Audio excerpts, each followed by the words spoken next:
pour bien déchiffrer, décortiquer, décoder. Voici Jean-Luc Mongrain.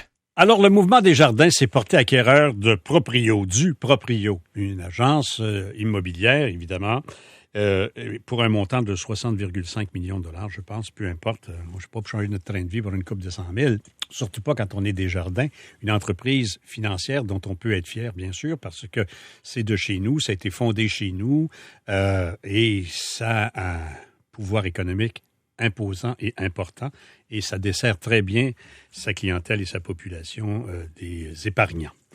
Mais Simon-Pierre Poirier, lui, est président du réseau des courtiers immobiliers indépendants du Québec, le RCCIQ.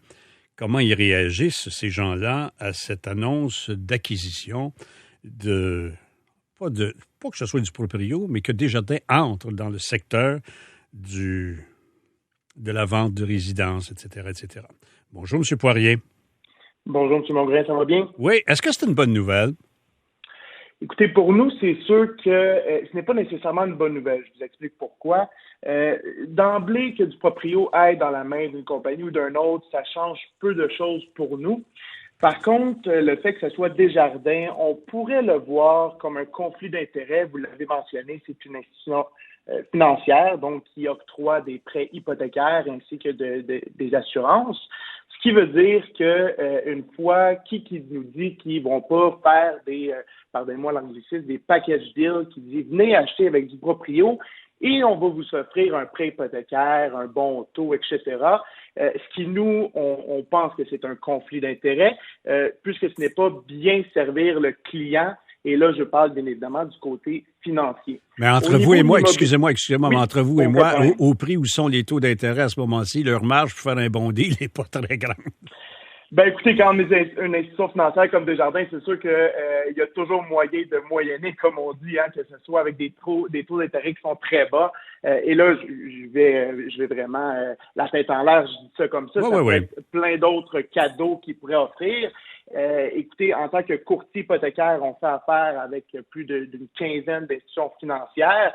Donc, un client qui va voir le courtier hypothécaire va pouvoir le diriger vers non seulement un excellent taux, mais un prêt hypothécaire, c'est aussi des conditions. Ce qui veut dire que le courtier va être capable de diriger le client à la bonne institution financière. Bien évidemment, le client qui va faire affaire avec du proprio va se faire engloutir par la machine qui est Desjardins et n'aura pas nécessairement les meilleures conditions pour son prêt hypothécaire. Et nous, pour vraiment de la vision de la clientèle, est vraiment là notre problématique, que ça soit acheté par Desjardins. On se pose encore la question de comment ça va fonctionner, là, le tout par rapport à ça. Est-ce que ça peut amener une pression à la baisse sur les commissions que vous chargez? Non, écoutez, les rétributions, c'est une histoire de toujours avec du proprio. C'est pour ça que j'ai dit en début d'entrevue que ce soit Desjardins ou une autre compagnie, ça ne change rien. Du proprio n'est pas une compagnie qui est régie par la LCI, donc la loi sur le courtage immobilier. On est très loin, on a toujours eu le conflit entre le courtier immobilier et du proprio. On fait pas du tout le même travail. Notre travail de notre côté est bien évidemment de veiller à la protection du public. On ne parle pas de rétribution, puisque la rétribution est rattachée, si vous voulez, justement à la protection qu'on amène à la transaction. Ce qui veut dire que le client, s'il arrive quoi que ce soit, il est protégé. Il y a un organisme qui est l'OACQ qui est là aussi pour les protéger. Donc, les rétributions, ça ne va pas affecter du tout de comment on va fonctionner, nous, en tant que courtier immobilier. C'est quoi, dans le marché, une commission pour un agent? Écoutez, bien évidemment, on est des travailleurs autonomes, ce qui veut dire que les rétributions peuvent varier. Je vous dirais que la rétribution totale qui pourrait être chargée de la part d'un courtier immobilier peut tourner autour de 4 à 5 %. Bien évidemment, dépendamment des modèles d'affaires des courtiers immobiliers, ça pourrait être un peu moins et certains, ça pourrait être un peu plus. Comme je vous dis, travailleurs autonomes, ce qui veut dire que les montants chargés vont différer, mais ce qu'il faut comprendre, c'est que les services aussi vont différer. Certains courtiers vont en offrir plus et d'autres un peu moins, et ça va jouer justement sur la rétribution qui est chargée à ce niveau-là. OK. Donc, l'arrivée de Desjardins vient brasser les cartes autrement pour votre industrie. Vous êtes bon joueur, mais vous vous questionnez. C'est à peu près la même question que se sont posées les courtiers en assurance quand Desjardins a commencé à faire de l'assurance. Exactement. C'est exactement la même chose. On reste, peu importe le domaine, on reste des courtiers. Ce qui veut dire que là, on est quand même au jour 2 de la transaction. Il reste encore beaucoup de questions à être posées.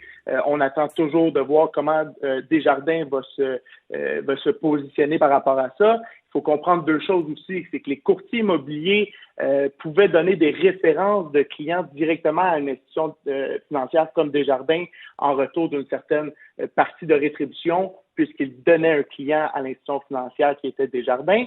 Je vous garantis Attendez une minute, là, moi je suis innocent, là, oui. Je suis naïf au bout. Là. Vous me chargez 4 à 5 pour vendre ma maison, puis vous me dirigiez vers une institution financière où vous aviez un kickback sur l'hypothèque que vous m'envoyez prendre là. En fait, c'est pas nécessairement un kickback. Premièrement, il faut comprendre que la rétribution qui est donnée... On s'en fâchera pas d'un mot. Vous aviez une ristourne sur le fait d'acheminer des clients sur un banquier. Qui est toujours divulgué au client. Donc, le client comprend bien évidemment que le courtier a, si vous voulez l'appeler kickback, ristourne, peu importe comment vous voulez l'appeler. Un demi-pourcent? Un demi-pourcent? Habituellement, on parle de 0,5 %. C'est ça, exact, tout à fait. Fait que vous, la main gauche, la main droite, le cash entre ces deux bords. Ben, c'est pas nécessairement le cas. Il faut comprendre qu'on envoie le client à l'institution financière qui correspond aux besoins de nos clients. Okay. On s'entend là-dessus. Maintenant, les courtiers immobiliers, je peux vous garantir qu'avec tous les groupes que je suis sur les réseaux sociaux, ils sont très déçus de voir que cette transaction-là a été effectuée de la part de Desjardins et les clients ne seront plus référés vers Desjardins, à moins, bien sûr, que ce soit vraiment le produit qui est nécessaire pour le client. Merci beaucoup, Simon-Pierre Poirier, président du Réseau des courtiers immobiliers indépendants du Québec.